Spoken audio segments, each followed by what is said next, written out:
కళ్ళు పీకేసి ఎముకలు విరిచేసి యూపీలో దళిత యువతి దారుణ హత్య, గ్యాంగ్ రేప్ జరిగినట్టు అనుమానం, పోలీసులు స్పందించలేదని బాధిత కుటుంబం ఆరోపణ. ఘటనపై కన్నీళ్లు పెట్టుకున్న ఎస్పీ ఎంపీ రామ్ సీత మీరెక్కడున్నారని ఆవేదన. సో ఇక్కడ ఫోటో ఇచ్చారండి కన్నీరు పెట్టుకుంటున్న ఎస్పీ ఎంపీ అవధేష్ ప్రసాద్ గారు.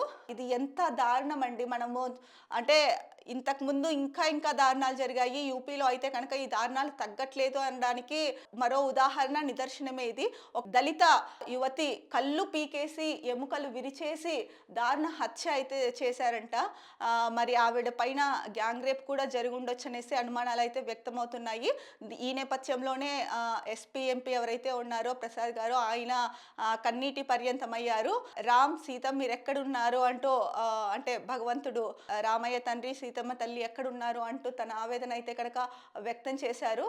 ఇంకొకటి ఏంటంటే కనుక ఇంత దారుణంగా జరిగినప్పటికీ కూడా అక్కడి పోలీసులు స్పందించలేదని ఆ యువతి కుటుంబ సభ్యులు అయితే కనుక ఆరోపిస్తున్నారు. మరి ఎందుకు అంటే అక్కడ ఉన్న ప్రభుత్వం, యూపీలో సీఎంగా యోగి ఆదిత్యనాథ్ గారు ఉన్నారు.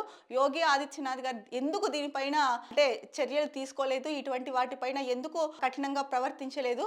సో మనం ఎప్పుడు చూసుకున్నా కూడా ఉత్తరప్రదేశ్లో ముఖ్యంగా అమ్మాయిలకు సంబంధించి ఇలాంటి ఘోరాలు అయితే జరుగుతూనే ఉంటాయి. తగ్గుముఖం ఎప్పుడు తగ్గుముఖం కాదు, అసలు పూర్తి నిర్మూలన చేయాలి.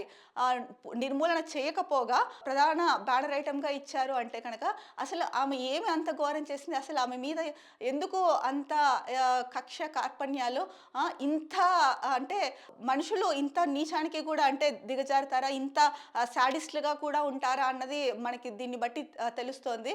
అసలు ఏంటంటే కళ్ళు పీకేయడం ఏంటి, ఎముకలు విరిచేయడం ఏంటి, అసలు వాళ్ళు మనుషులా లేకపోతే రాక్షసులే మనుషుల రూపంలో వచ్చారా అన్నట్టు ఉంది. మరి దీనిపైన యోగి ఆదిత్యనాథ్ అయితే కనుక మరి అంటే ఈ వార్తా కథనం ప్రకారం అయితే కనుక యోగి ఆదిత్యనాథ్ స్పందించినట్టే కనిపిస్తోంది.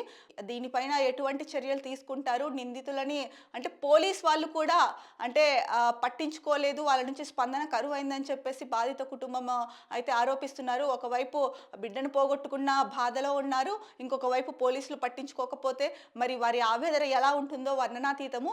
ఇలాంటి వాటిపైన ఏదైతే అంటే అది చేస్తాం ఇది చేస్తామని మాటలు చెప్పడం కాదు, ఇలాంటి వాటిని ముందుగా నిర్మూలించండి, అమ్మాయిలకి రక్షణ కల్పించండి. అలాగే కేంద్ర ప్రభుత్వం కూడా ఈ విషయంలో అంటే చట్టాలు తీసుకొస్తున్నారు. అభయ అంటున్నారు, అలాగే అభయ చట్టం అన్నారు. అలాగే ప్రతి రాష్ట్రంలో కూడా అమ్మాయిల రక్షణకు సంబంధించి దిశ అని ఇలాంటి షీ టీమ్స్ అని ఇలాంటివి అయితే కనుక తీసుకొస్తున్నారు. కానీ నేరాలు అయితే కనుక ఆగట్లేదు. దీనిపైన ఇంకా అంటే వాళ్ళలో భయం లేకపోవడం వల్ల, లేకపోతే వాళ్ళు పెరిగిన వాతావరణమా అన్నది ఏంటి అన్నది వాళ్ళకే తెలియాలి. ఏది ఏమైనప్పటికీ ఇలాంటివి చేయాలి అంటే కనుక ఎంత భయం ఉండాలి అంటే కనుక అలాంటి ఆలోచన రాకూడదు. అలాంటి చట్టాలని అలాంటి శిక్షలని ఒకసారి అమలు పరిస్తే అప్పుడు కానీ వీళ్ళల్లో భయం అన్నది అంటే ఇలాంటి వాళ్ళల్లో భయం అన్నది రాదు అనేసి చాలామంది ప్రజలు అనుకుంటున్నారు.